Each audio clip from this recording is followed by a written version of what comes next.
Hi, my name is Stephanie, and I'd like to welcome you all to our webinar today, Simplified Asset and Configuration Management, 5 Keys to Getting It Right. A few things before we start. I am recording the event today, so you will receive a recording link no later than tomorrow where you can access the event as well as the slides. Also, at any time, you can visit the Evergreen SIS website, and on the Resources tab, I also post the recordings. Your phone lines are muted today, so if you have any questions, please use the chat panel, and please send your questions to all presenters. That way I can help field those questions. Lastly, you will find it helpful to be in full screen mode, especially later when Jeff is doing his demo. So you might want to access full screen at this point. Now I'll turn it over to Don Casson, CEO of Evergreen. Don? Thank you, Stephanie. Hi, everyone. Thanks for joining us. I'm Don Casson, CEO of Evergreen, and with me is Jeff Benedict, who heads up Evergreen's ITSM practice and leads our innovation efforts. If you're new to our webinar series, welcome. If you're a past attendee, thanks for coming back. Our goal is to share valuable information and insights you can use right now. The topic we'll explore today is Asset and Configuration Management, 5 Keys to Getting It Right. Here's our agenda. After a very little bit about Evergreen, we'll dive into our topic. And beyond that, we'll briefly demonstrate some of the concepts discussed in our always evolving view of a very advanced self-service portal and catalog experience built on ServiceNow. Then we'll answer questions if you have any. And anytime during the webinar, you may submit a question as Stephanie instructed. Evergreen is a U.S.-based consulting firm, and we work with hundreds of mid-market, Fortune 1000, and public sector organizations to help them improve their IT service management execution. Over the past 20 years, we've delivered more than 4,000 ITSM projects. We are a full lifecycle firm. We have both process and technology consulting in one company. We are also one of a few top-tier or gold U.S. ServiceNow partners. Since we also develop solutions on the platform, we build applications, we get very early access to upcoming ServiceNow releases. As an example, ServiceNow just released Istanbul, and we've been testing it for over 6 months. We are just about to begin testing on Jakarta.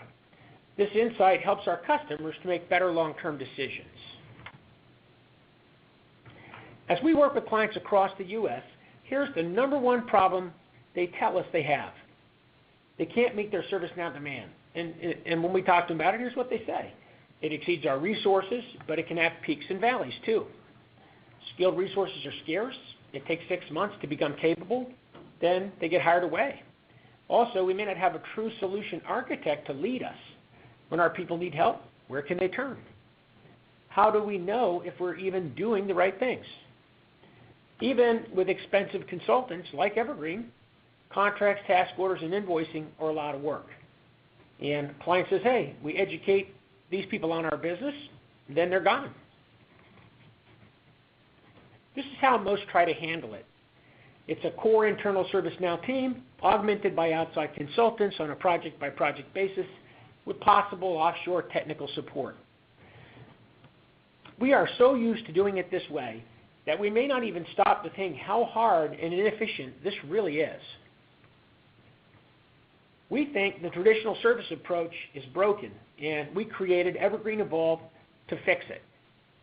Evergreen Evolve is flexible expertise on demand, delivered by our global workforce of senior-only implementation-certified ServiceNow experts. We don't hire juniors. We hire the very best we can, pay them well, keep our overhead razor thin, and have a single lean management structure, one Evergreen worldwide. This keeps our people happy, so we have a lot less turnover. Our competitors often have 20 to 30% turnover. Ours is less than 5%. You also get dedicated U.S. thought leadership in our engagement managers and senior solution architects, either part or full-time, matched with your need, who work closely with our offshore team of senior dedicated developers. These skilled resources are backed by our strengths as a gold partner and a certified development partner.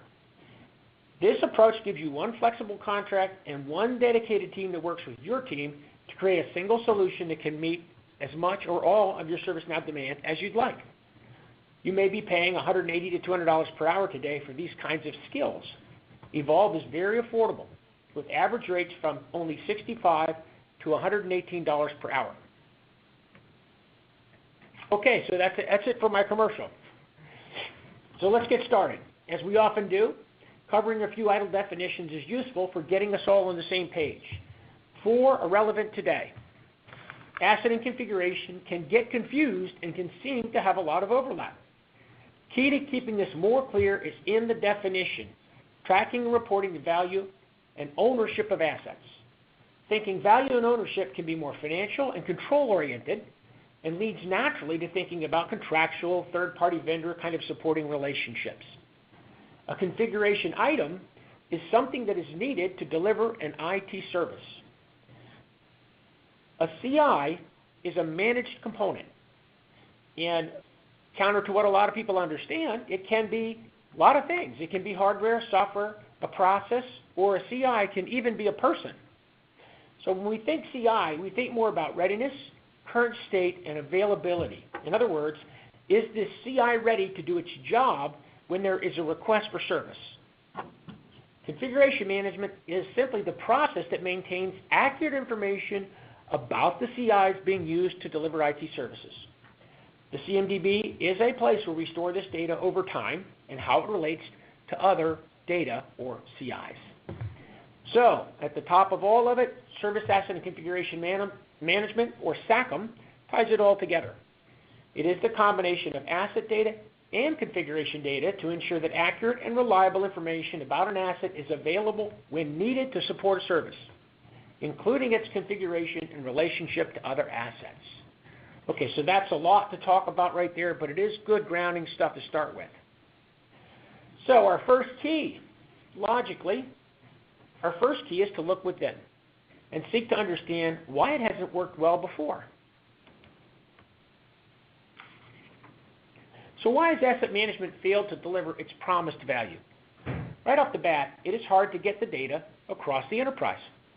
Challenging access, different tools, different collection methods, and different repositories tend to make up what we call enterprise asset data collection. It's kind of a patchwork quilt for many. So it's not surprising that we have redundant and conflicting stores of data that we need to rationalize, and problems with consistent naming conventions, incomplete and fragmented discovery information, which needs to be normalized and then compared to license entitlement, which could have its own complex rationalization process to get to our equivalent license entitlement. Then, for the same reasons above, it's difficult to gather, rationalize, and align contract and vendor information, which, of course, is not discoverable, right, with the asset data. Last, did we do this top-down? Did we clearly understand who would use the data and why? The key use cases, which would give us customer-centered perspective on what we were collecting and organizing. In most cases, asset management has been done bottom-up, collecting a massive amount of potentially confused and conflicting data, and then failing under the weight of complexity and lack of purpose. Why has configuration management not delivered value? The biggest reason by far is this. It was a solution in search of a problem. As we often see in IT, we're really good at doing. We tackle big complex things and wrestle them to the ground in a large-scale way. But we aren't really very good at asking why or how this will be used. Does that make sense? And what's the least we can do rather than the most? Even though IDLE defined configuration management in the CMDB, there weren't really any best practices for how to succeed with it. So we've been on our own to figure that out. The amount of detail we began to capture was massive, and we got lost in it. Then, as we involved others in the effort, since we didn't know why we were collecting the data, we lacked purpose that we could share with others to help us all do the same thing. It's also fair to say that there was a lot of devil in the details. Data sources were all over the map, inconsistent, inaccurate, duplicative, contradictory, we know. And our big bang approach to collecting and storing all of the data didn't help either. Last, and I think it's really fair to say that manually maintained CMDBs at other than the highest, kind of most simple levels are not sustainable, and they shift constantly in a virtualized or cloud future kind of world. Without really good application discovery technology, it's a lot harder. So this brings us to our second key. Know why you're doing this. Why comes before what? Charles Kettering, the famous 20th century inventor and head of GM Research, said, "A problem well stated is half solved." If we really clearly know why, what becomes a whole lot easier. So we want to spend time on why until we're satisfied that we have it clear. What benefits can asset management bring? Remember, we're focusing on the value and ownership of the asset. From a planning perspective, we can use ITAM history to decide on asset class decisions, such as hardware from one vendor versus another. It can be helpful in project and portfolio planning. Let's say we're considering a major application upgrade, and maybe it has an estimated $1 million price tag. But by looking into the asset information and the configuration data, we find a significant hardware or software upgrade might be required, making instead a $4 million project. That may change its position in the PPM analysis. Portfolio simplification is perhaps the greatest overlooked benefit of asset management. Say we're supporting 20 to 30 different applications in a given area where 2 or 3 would meet 80% of the demand. The cost and complexity of supporting all these apps is usually many times the actual software cost. Knowing this can really help us simplify. Beyond that, we have the usual cost savings and compliance areas. But let's consider the last point, cost leverage I have here. Having cost as a weapon, can we proactively influence user choice? We'll talk a little bit more about this later. Innovative IT organizations are really beginning to understand that their value is in delivering what the customer needs and wants in a high-quality experience. But they don't actually have to provide the solution. They don't have to provide the technology necessarily because the customer doesn't care about that. They just have to make it available for quality consumption. This in turn is leading IT to focus on true services rather than technical outcomes, which is fueling the emergence of the role of the service owner. Someone who owns the outcome the customer really wants end to end. So what does this mean for configuration management? This change in role is very significant. As you can see, there's quite a bit of difference between the role of a technical manager and that of a service owner. This slide is a bit of a simplification, but it is not incorrect. You can see that as a service owner, you have many more questions that you need answers to. These questions arise when you see the service from the customer's eyes. Notice the bold blue items on the right-hand side. These are questions where accurate configuration management data helps the service owner. It's over 75% of them.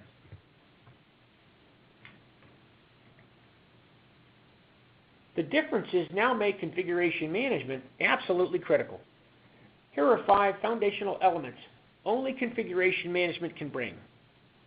End-to-end, modular and reusable, true cost of service, KPIs the customer cares about, and visibility from top to bottom.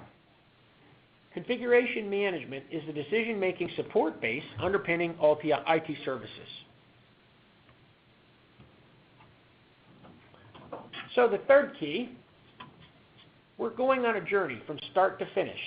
And since we haven't really done this before end to end, we will have lessons to learn, policy, process, and technology to design and build, and it will be at least twice as hard and take twice as long as we think it will.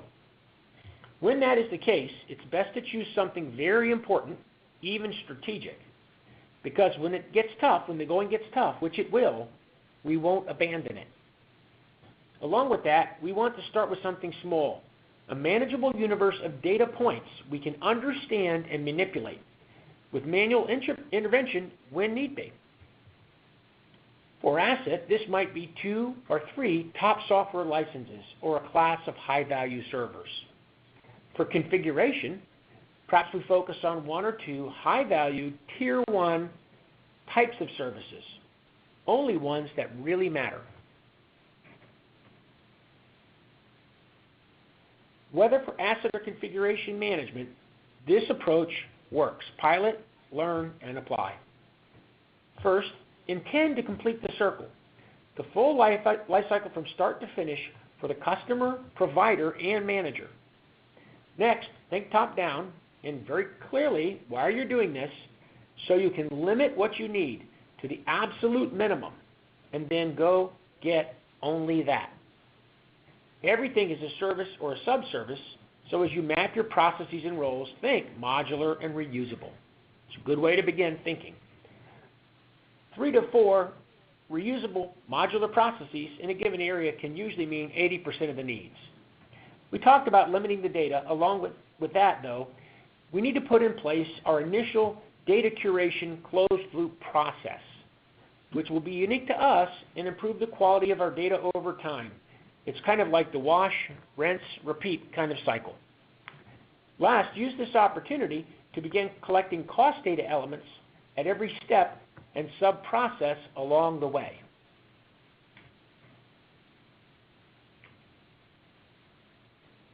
So let's consider this in light of delivering a service. Every service we deliver is made up of lots of little services. And even though one person, let's say John Smith, owns the big service, there are lots of little services being combined from different parts of IT to make up the big service. How does SACM help John? It provides the detail of the assets in each subservice.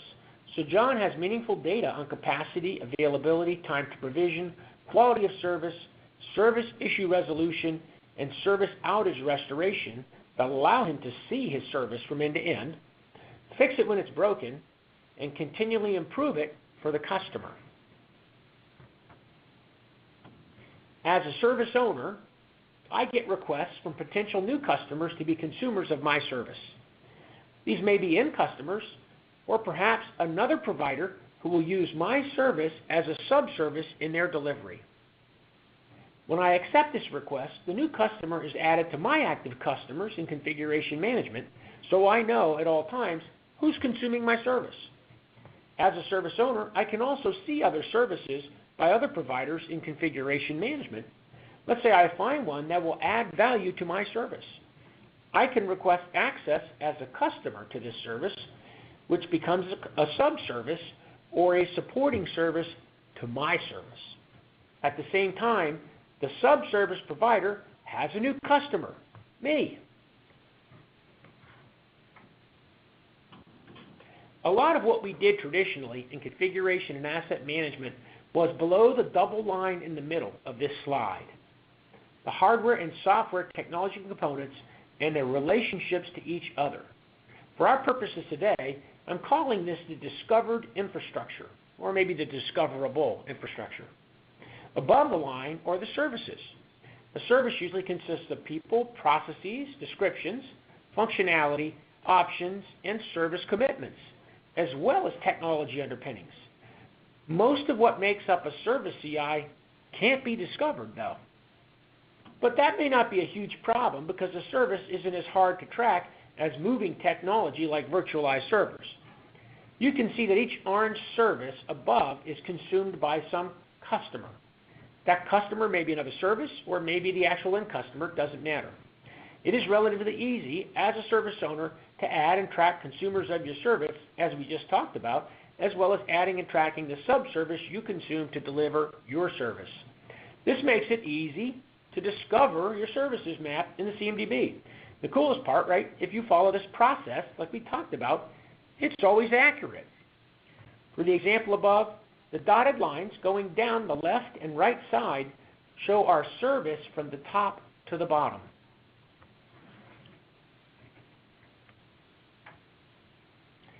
Most IT organizations are at a pretty low maturity level when it comes to IT costing.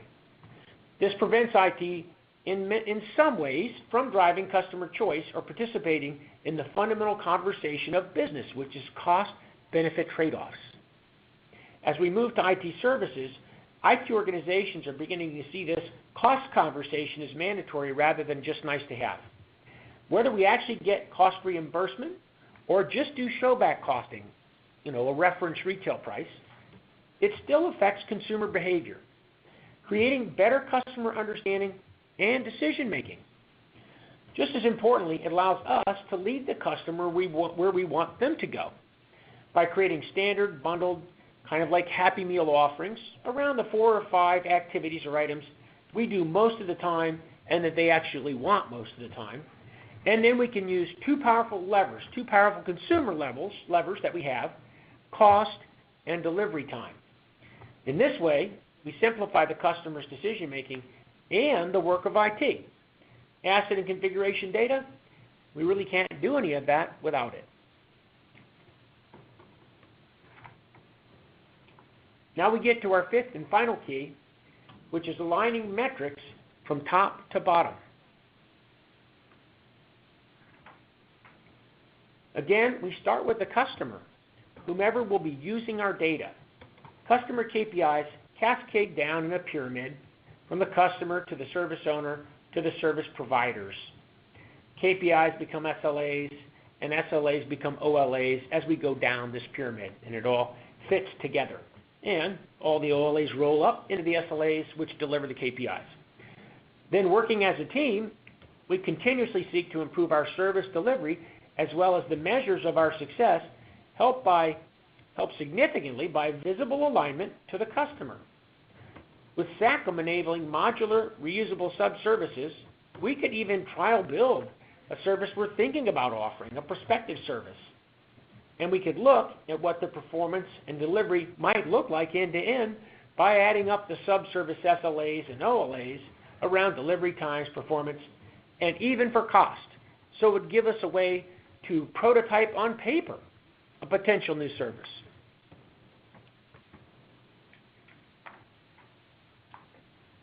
So for today, our summary. Data problems will take the life out of your learning efforts, so really try to limit them. Start with the end in mind, with the intent to complete the circle. Be proactive in designing a clear process to improve your data, the wash, rinse, and repeat kind of approach, and along with that, communicate that data improves over time from that process. Manage from the customer down rather than provider up.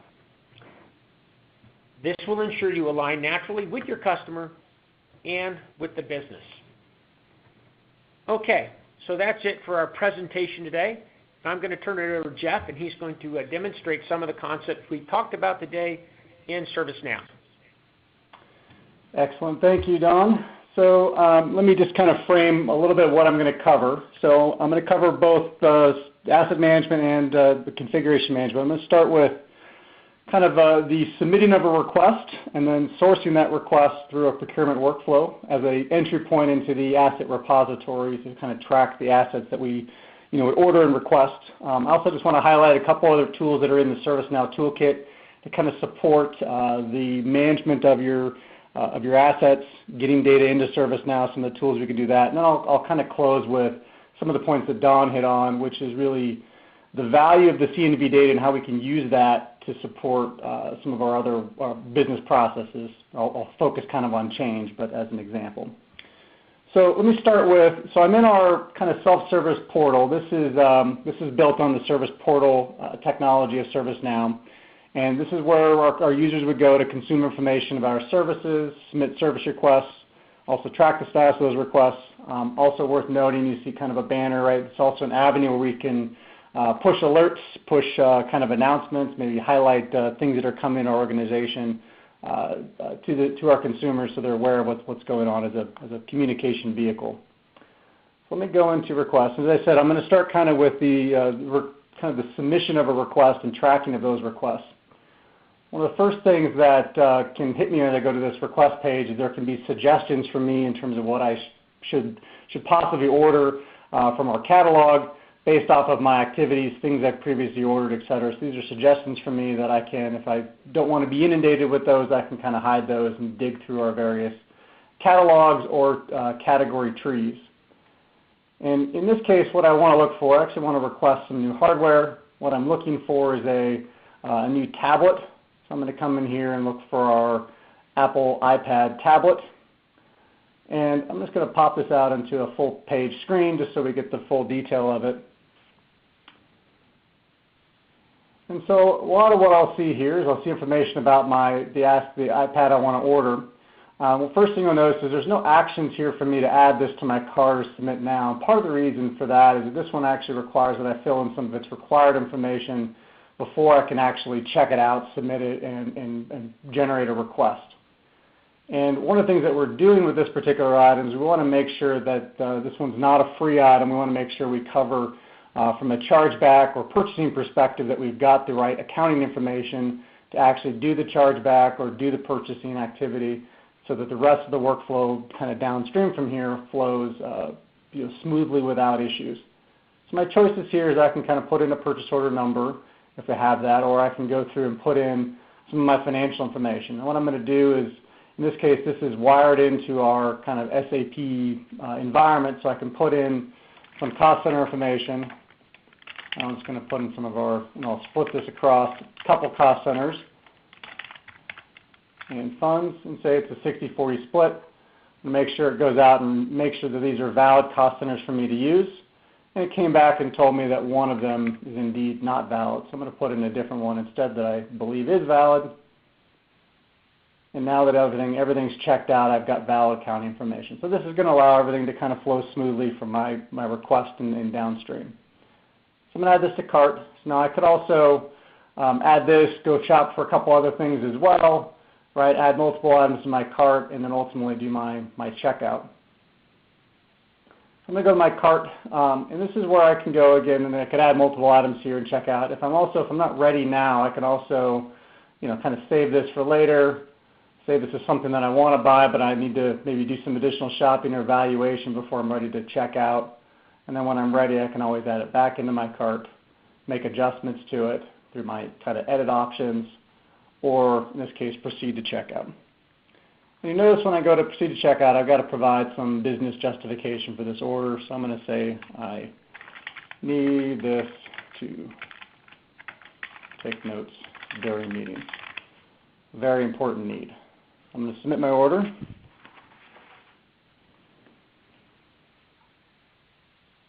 And since I only have one item in my cart, it's basically taking me to the detailed view of this particular request to kind of track the progress of this. And I can see that it's awaiting approval from a Walton individual. If I want to see more details, I can click in the activity details. I can see the overall kind of highlights of my process of getting authorization, approval, fulfillment, delivery, configuration, and final delivery as my overall steps of this process. All right, and so I can, just to kind of peel back the onion a little further, let me show you kind of this request from the non-consumer side of it. And so here's the request that was submitted, all the details that were input in, and then the workflow that spawned basically has some approval steps that have to take place at the front end here, based off of the cost centers and information that I put in. And then it'll go through a process of determining how I want to source this particular item, which is what I'll kind of walk through. And then lastly, once it's been sourced, there's some configuration of my equipment and then handoff to me for final delivery to actually make use of it. And that kind of completes the overall process. So the first step here, if you remember on this request, it's awaiting approval of Walton. So let me go. I've got another session over here, logged in as Walton, who's our review and approver. So he's got an item in his My Approvals kind of bucket. So go out there. Here's the item that we just requested, the details that are there. You can do an approve or deny. So go ahead and do an approval. And now that request no longer shows up in his active kind of approval queue. Further, if we were to kind of refresh this page, we'll see that it's kind of moved along the chain. Right now it's in kind of doing its fulfillment kind of activities. So let me show you kind of where it goes from here now if I reload this form. And I'll go to the request. So what spawns from here is there's an actual task that gets spawned to our procurement group to determine how best to source this particular request. And that's primarily because the item that we're requesting here is actually product. So we either get our product to our end users from sourcing it from a stock room, or we need to go out and purchase something new. So when we do the source request kind of activity, what it's going to look at is going to say, well, I've got an item in stock. I could use the one that's in stock and kind of transfer that item to this user, or I can order something new. In this case, I actually do want to go through kind of a new procurement process. and choose from the vendors who we can purchase this item from, which in this case is just Apple. And I can choose kind of where are we going to deliver this from a stockroom perspective upon receipt. I'll submit this. Now I've got a purchase order record generated. And so let me show you that record. So this is our purchase order record, which now has its own kind of workflow to how are we going to actually handle the ordering of this equipment with the vendor, the delivery from the vendor, and then ultimately the asset tagging and receiving of the equipment in our own repository. So this is where I'd say that it's very common in a lot of cases. This is where ServiceNow is going to be working in conjunction with another ERP kind of system. Right, so what I want to show you is kind of how we oftentimes see that kind of process flowing at this point, is that we've taken the request from ServiceNow, but now we need to actually generate the order with the vendor, which likely comes from our ERP system. So what we're going to do here is I'm going to simulate kind of submitting this request, in essence passing it over to, in our case, an SAP system, which would then generate a requisition, which is our SAP kind of number here. That would then be used to review, authorize, and then submit as an order to the vendor. So what would happen then is an SAP would come back here and they would submit, they basically push information back into ServiceNow to say something like this particular item or this particular kind of requisition item or request item has now been ordered, which then should take my request here. Reload it, should move it into the next stage of work, and then once it's actually received, then in the financial system it would be updated with kind of another status of that it's been received, which means that we can, in essence, submit payment to our vendor, in this case Apple, that it's actually been received, and we can pay the vendor for that good that's been delivered. Right. So what happens on the ServiceNow side? Now we've gone through basically the submission, the ERP kind of ordering and delivery of the equipment, and now it's kind of back in the hands of users of ServiceNow to kind of complete the steps. And what I mean by that is now we're going to receive it into ServiceNow, and this becomes our entry point to starting to create an asset in ServiceNow, start managing this asset from its initiation at this point to its end of life and cradle to grave, which in this case is a new tablet. The first thing I can do here, I can reserve this for the requester, which in this case was me. The other thing I can do, if I had multiple quantities on my order, I could adjust how many I'm actually receiving right now. Maybe I got a partial delivery of the item. I can adjust the actual cost of it right here. And then I can also, an important thing here is I can start to actually apply an asset tag. And this is where you might have barcode scanners do this activity to input from the actual piece of box that you get, kind of scan the asset tag, scan the serial number, feed that into here as an entry point. And I'm just going to put kind of the date as the address of the asset tag, and I'll use the same kind of structure for my serial number.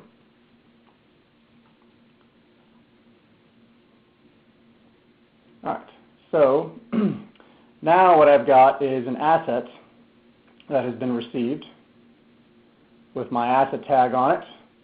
Right, I see that it's in a reserve status. It's in our stockroom. It's reserved for me as the target consumer, but notice it's still in stock. I'm not actually using it yet because I haven't gotten it yet because it's currently sitting in the stockroom. But the other things you'll notice with this that we now have is we have where we purchased this from, kind of how we purchased this asset, as well as a tracking back to the actual line items and purchase orders that we had. We've also started tracking any expense and cost of this particular item, so that if there are any other expenses that come in, we can track those for a full life cycle, a full cost of what this asset actually accounts for within our organization. All right, so just to kind of complete the workflow, let me, I'll go back to the request. So if I go back to the request, the next step of this, if I go and refresh my workflow up here, you'll see that now it's been fully delivered, and now we're in a step where the item needs to be configured for my needs as well as delivered to me. So that happens through a couple of tasks. One, our field services group here gets a task to configure the hardware set it up for initial use. They're going to complete that activity. And then there's another task, the field services here, to actually deliver this equipment to me so I can start using it. If I do this, then my overall request should now indeed be complete as it is. Then the output of this, if I come out here, if I go back to me as a consumer view, I go to my home page, one thing that has changed is I used to have just one kind of asset in my list. Now I've actually got two.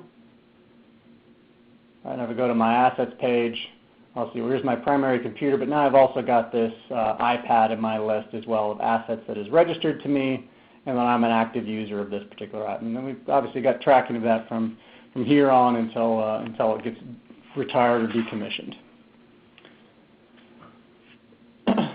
So I mean, that was a fairly full process in terms of handling kind of the request and the fulfillment and the completion of those activities. But I thought I wanted to show you it as a perspective of, so you can kind of appreciate some of the ease in both the consumer side of requesting the goods and services, but also the benefits on the back end for accounting and tracking of the actual equipment and all the details that go into it. So next kind of area I want to hit on is just some of the other tools in ServiceNow to support both asset and config. One tool that's out there is, so another way that's very common, I mentioned, so on the procurement side I mentioned that you could source these items from a stock room. So one of the things that we have in our toolkit out here is you can manage kind of stock rules, in essence manage kind of your inventory of specific equipment that you want to have on stack or in your stock to fulfill those various requests without having to go through a procurement and purchasing kind of option all the time. And the way these stock rules are set up is you basically have the type of equipment or the model that you want to make sure you have certain inventory on hand. The threshold under which, if it drops below 5, then we want to order something, we want to replenish that particular stock, and then the quantity that we want to actually order as part of that. And then the other option you have is replenishing this by going through a purchase order with a vendor to replenish, in this instance, buy 50 more. Or your other option is you can replenish from one stock room to the next. So you could have a parent stock room where you order all your equipment from your vendor and build up that stock room from purchasing activities, and then move equipment from that stock room down to another stock room, which maybe is another satellite location or another location that you're moving inventory from. And in this situation, what is generated is a workflow that's related to transferring the equipment from one location to the next. So the other area or other kind of topic or kind of tool I want to hit on is more not so much getting your asset data or your configuration data from a purchasing process, but more from data loads or from discovery kind of tools that you would feed into ServiceNow. And one of the tools that ServiceNow has to kind of assist with this is there's a pretty robust engine around being able to identify and reconcile your equipment or data that's coming into ServiceNow so you don't introduce a whole bunch of duplicates, and you can normalize and rationalize your data that's coming into ServiceNow from a variety of different sources, right? So you could get some of your data from Discovery, you could get some of it from spreadsheets, you could get some of it from other management systems, and the key is you want to be able to match on the right data and either reconcile or augment that particular repository. And so what you have or what you can use, and I'll just show you a simple example of one here. If you look at these identification rules, the way these are set up is you have it starts kind of with the priority, so it goes down the list of these different rules based off of priority. And so in this case for hardware, the first thing we're going to look at is look at matching on serial number and serial number types. And if there's a match on the data coming in, then we're going to perform an update rather than a new hardware asset to be created. And then it kind of goes down the line about names, IP address, MAC address, in essence. And this is very configurable to extend how do you want to make sure they can find the right matches and kind of normalize and clarify your data coming in. So, obviously if your processor followed kind of and your integrations are sound, you should have an accurate CMDB, right? Well, it's kind of a maybe. So there's some other tools that are useful in terms of kind of auditing and validating your data. One of those is a plugin in ServiceNow called the Data Certification plugin. And the way this can be used is I'll give you an example of a schedule out here. So you can, in this particular case, we're looking to, and this one's set on an on-demand schedule, but this could be scheduled every month, it could be scheduled periodically, it could be scheduled monthly, right, or it could be scheduled as an annual kind of accounting review kind of activity. But what it's going to do is it's basically going to go out there and you're going to tell it to say, in this case, go look at the database configuration items that we have, and we want to verify and certify these particular attributes. We want to verify that the OS version is up to date on all of these particular databases. And maybe we want to, in essence, ensure that everything's at the 11G level or higher. Right, so you set up these schedules, and in part of here you also define kind of who's going to actually get the task to do this verification and certification kind of activity. So it's in essence going to orchestrate or automate the activities to people to do the checks and balances or do the review of your configuration data to make sure it's up to date and sound. All right, so if I execute this, kind of what happens is it'll create, it takes a second on the scenes, it's going to create a certification instance. And then any task that would be related to that instance, so if I had multiple teams involved, I'd have multiple tasks for all those teams. In this case, I just have the one database team that actually is doing a verification activity. It goes out and pulls all the data that I'm asking to pull and say, here's in essence, the databases I need you to review, and here's the database versions I need you to review. And then you can come in here and say, these two are good, these other ones are not, and I can add comments to it. It becomes a way to do that audit kind of activity and document and record what needed to be changed and what is out of alignment or is correct or incomplete. All right, kind of the last area I want to go to, so I mentioned kind of the value of your CMDB data. And let's show you that in regards to using CMDB data to support a change request. So I'm going to go and submit a new normal change. And I'm going to submit this for a specific server. Basically what I'm going to do is I'm going to say I'm going to upgrade the OS version or OS patch to, I guess, to support security updates. So I'm just going to make an OS patch update to a specific server. This is going to be our software team is going to do this work. I can put in my justification, impact plan, test plans, all these things that would be good change activities. I'm going to leave those blank for now. And then I want to schedule this. I'm going to schedule this for tomorrow night. I'll just say that, and we'll say it's going to run through Saturday morning at 2 a.m. All right, so I'm going to save this. Now, one of the first things I want to highlight with this is that you'll see in here there's a conflict status attribute of this change record, which is going to look at my change record and look and see, based off of how I've scheduled it, are there any conflicts? Are there other changes that are happening that are related to my particular change that are in conflict? Or is it also maybe outside the windows of some of our normalized windows? Now, if I look at the conflicts, I'll see that it's not within the maintenance window for Workday. And so, my first question here would be, does this even relate to my particular server? Well, the reason is, if I were to look at my kind of relationships of my server, this is where I'll see that my server has a couple applications running on it that support our identity management service, which actually is in use by our SkyTap application as well as our Workday business service. So we have some upstream impact of this particular server to some of the various services that are in our organization. So one of the things that happened on this change is it came through and it highlighted, here are all the different components. I said this server was what I'm changing, but here's all the impacted configuration items based off of our configuration relationship tables and kind of how our things are dependent on each other. And then more specifically, here's the actual business services that are impacted by this particular change. And notice this is where that Workday service comes into play. of we've already committed to delivering Workday or scheduling Workday maintenance activities in a specific time frame. Right? So I don't want to look here and say, all right, well, this one has a schedule of maintenance.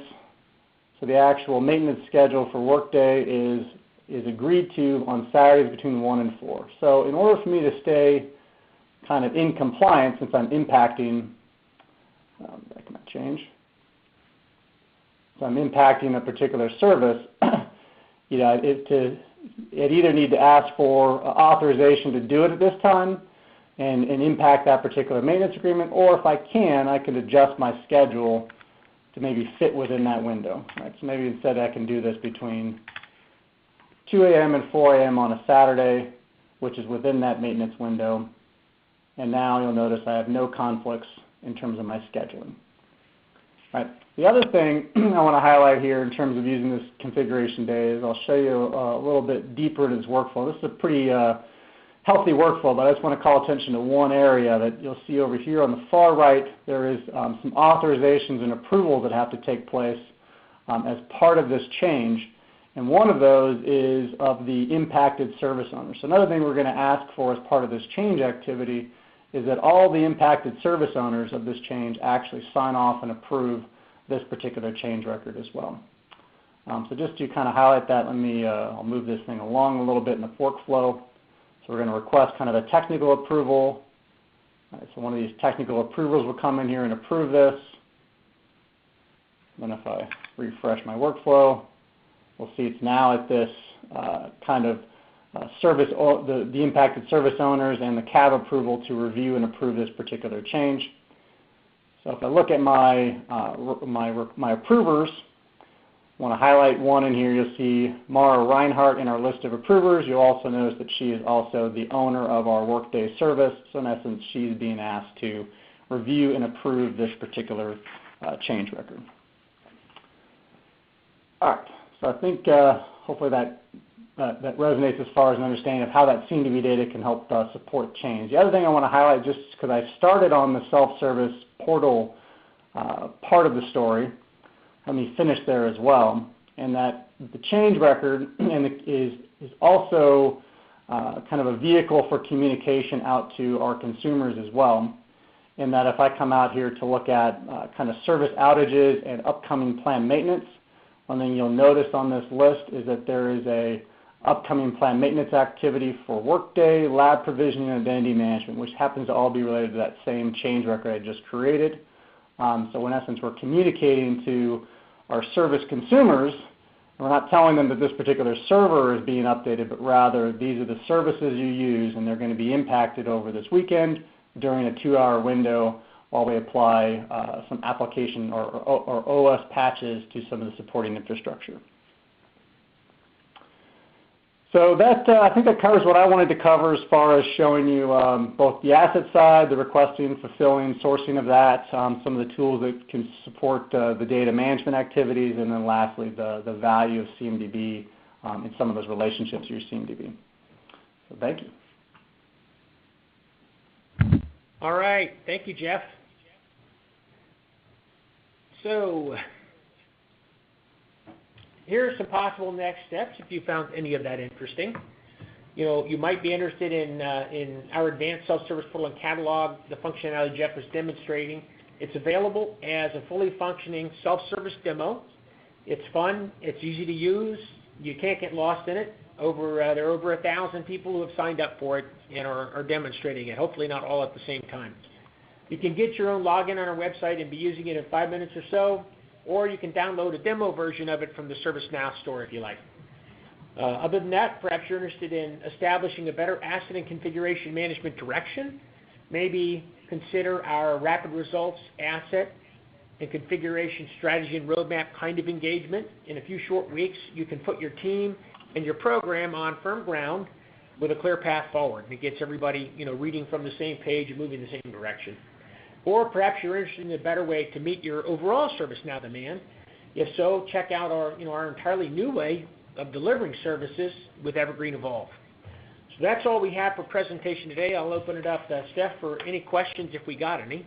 We do have some, and let me go back and scroll here because we had some that came in, Jeff, relatively early in your demo. So when you first started, there was a question about asking, and if you've answered some of these, my apologies if you answered it in the process. Can we import data from multiple sources? Certainly, yes.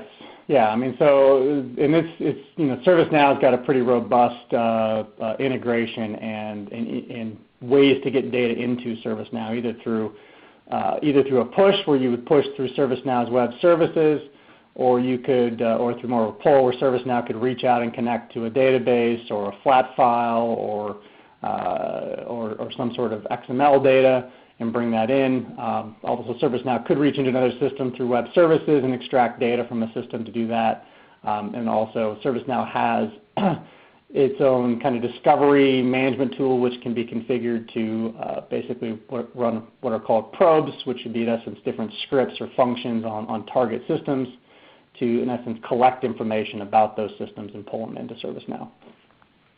Okay, great. And another question, is it possible to do some kind of CMD, such as group assets which do represent the same service? Yeah, I mean, so typically that's done through kind of the relationships. So you relate different components to, say, a technical service, and then you might have a technical service related to a business service.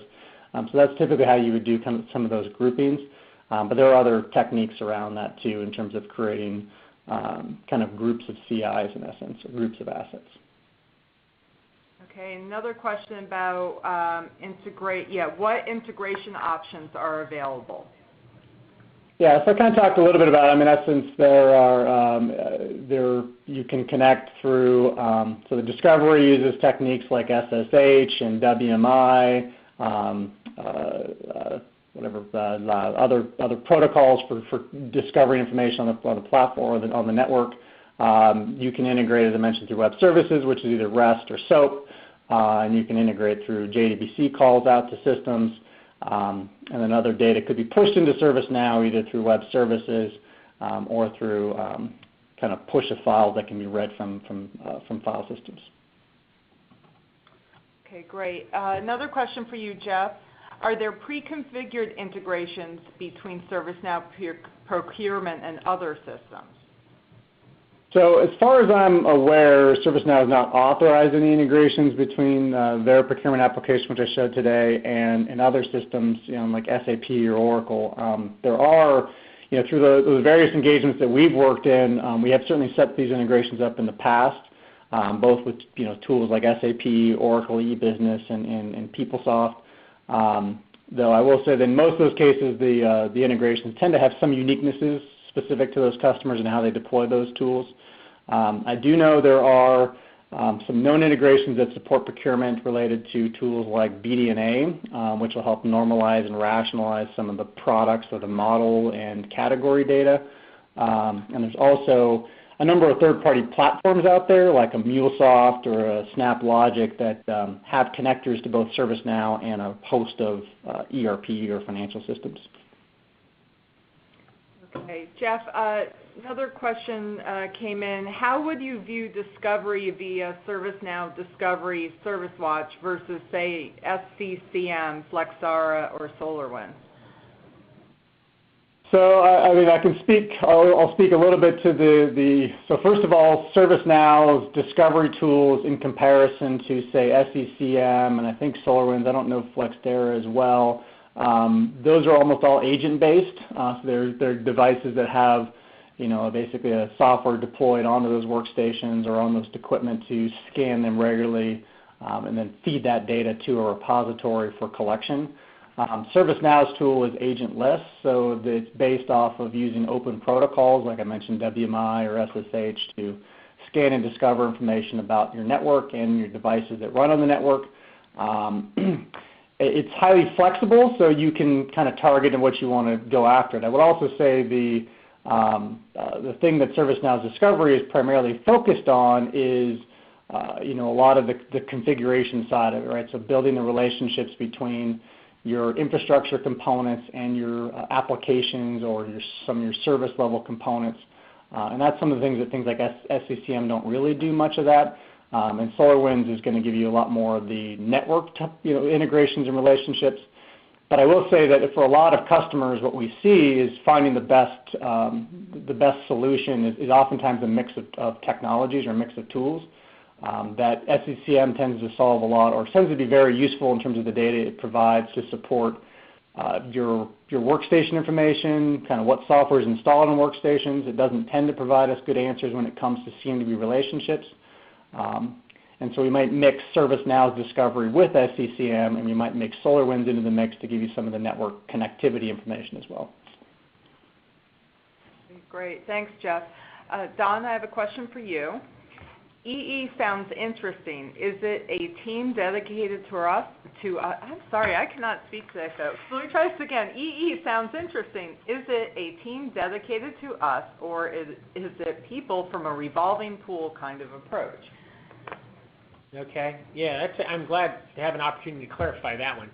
It is a small team of part to full-time senior people dedicated to you, and they're backed up by the rest of the organization in actually a lot of different ways. And this is specifically done by design. We don't believe that a revolving pool approach works very well, and the reason for that is you're constantly having to teach new people your business, and it's very frustrating, it's inefficient, and it can lead to outcomes that aren't very good as they learn your business. So no, it has to be a team of people that are committed to your business, and that team plus your team becomes a single team in effect. Okay, great. Thanks, Don. Jeff, another one for you. Do you see the CMDB being a service and having a service owner, or do you see the CMDB being part of a service? I might let Don chime in on this one. I mean, I would see the CMDB, your service management system or configuration management system, as definitely having a process owner, whether that has the same kind of connotation or role as responsive as service owner. I guess that's where I would defer to you, Don. You know what? Can you repeat the question? Sure. You said Jeff. I know, you zoned out. I assumed it was going to be technical. Don so rarely gets questions. It's not entirely impossible. Do you see the CMDB being a service and having a service owner, or do you see the CMDB being part of a service? So, yeah, that's a really good question, actually. The CMDB essentially is a service, right? By definition, because a service is something that's durable and produces value, and it has expectations on quality, availability, meeting requests within a certain period of time. The service is something durable from that standpoint. So from that standpoint, it would have a service owner, right? And it does have customers, consumers. So yeah, I would create the CMDB as a service, absolutely. Okay, great, thanks. Don, as long as we're doing questions for you, I have another one. Okay. Do you have any more information on the role of a service owner versus that of a technical manager that might be helpful going down that path? Oh, you know what? Actually, there's a pretty good comment here. And let me add one thing to it. Okay. Steve Smith added CMDB is a database, not a service. And he's correct. It is actually a database. Configuration management would be a service, right? Supported by the database. But it is an activity. Just like asset management, it can be provided as a service, right? So anyhow, what was the next one? Do you have any more information on the role of a service owner versus that of a technical manager that might be helpful going down that path? Oh, okay. Yeah, that's a really interesting and significant change that's starting to happen, and I think it's picking up steam, quite a bit of steam, but it is still early in it. A good place to start, you could look on our website resources section, and there's a webinar we ran in the past, not too long ago, and may have updated in different ways, something like a day in the life of a service owner, or a look into the future as a day in the life of the service owner, or something like that. Yep. You can find it on our resources page, and it gets into a lot of it gets into a lot of information on the different focuses that service owner has to have, right, to be successful. So that might be very useful for that question. Okay, great, thanks. Jeff, another one for you. Is it recommended to have each service owner approve every change that impacts their service? I mean, I think from a best practices process perspective, I would say yes. But I think any of these ITIL practices, you usually have to kind of balance what is practical in an environment. So, I mean, I'd say, for example, if one of our services is impacted by, say, 100 changes per week, it may not be practical that the service owner review and authorize every single one of those. And so I think that's where you would need to, from a change perspective, get more deeper in terms of risk assessments within the change, identify which changes are really kind of the highest risk, and maybe only ask for that formal authorization from the service owner for the high risk items, and maybe you alert them or notify them of the others as well. Yeah, it's definitely a trade-off, and you've got standard changes which are automatically approved because they're categorized as low risk, right? And the other thing, from a service owner standpoint, if you're a service owner, we want the service owner to be able to change attributes of a service, and they could add a new request, they could change an attribute or functionality about their service without going through change control, because you could imagine that would be really challenging. But anytime it might affect a subservice or be part of a service above, right, that it's consuming it, that has to be considered, right? Because you could have you could obviously break things above or below you by definition.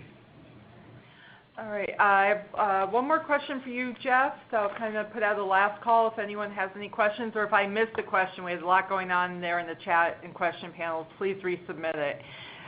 Jeff, what is the best way to set up the business service relationships between configuration items and their impacted services? So best way. So I mean, I'd say one way of kind of managing relationships can be through more of a manual kind of process where where you're basically part of your service portfolio management process is that when you either author a new service or you change a new service, that would trigger some sort of task activity for someone to go in there and adjust the relationships that are pertinent to that service. Usually those manual processes are not terribly sustainable for kind of a complete mapping. And Don mentioned some of this too. Like I think when you talk about the infrastructure discovery, infrastructure mapping, usually that's where you want to target some of your automation and tools around that.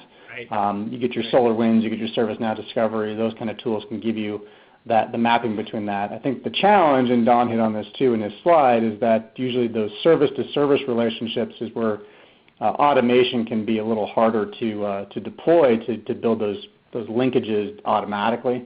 And oftentimes because the actual dependency between two applications is usually buried in application code per se. So I'd say a lot of strategy is maybe to manually manage the service-to-service relationships and to automate the kind of infrastructure relationships and the infrastructure to an application relationship.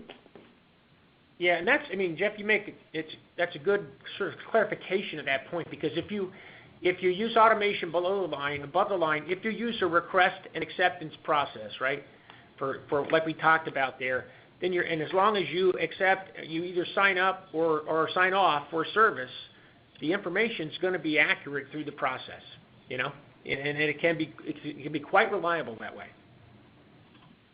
Okay, great. A few quick notes.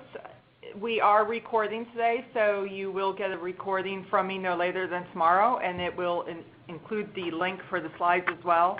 Also, Don referenced our resources page. If you go to evergreensys.com resources, you'll find our past webinars there, recordings to download. Also, the slides are available. We are also listing our upcoming service catalog half-day workshops. That schedule is there. Upcoming is New York City and Pittsburgh metro area, so if you're in those areas, you definitely want to check them out. We'll also be posting the registration for our next webinar, which will be in about 2 weeks. So lots of great things on the resources page. If you have any follow-up questions, you can email me at marketing@evergreensys.com, and we'll talk to you all in a couple weeks. Thanks so much for joining us.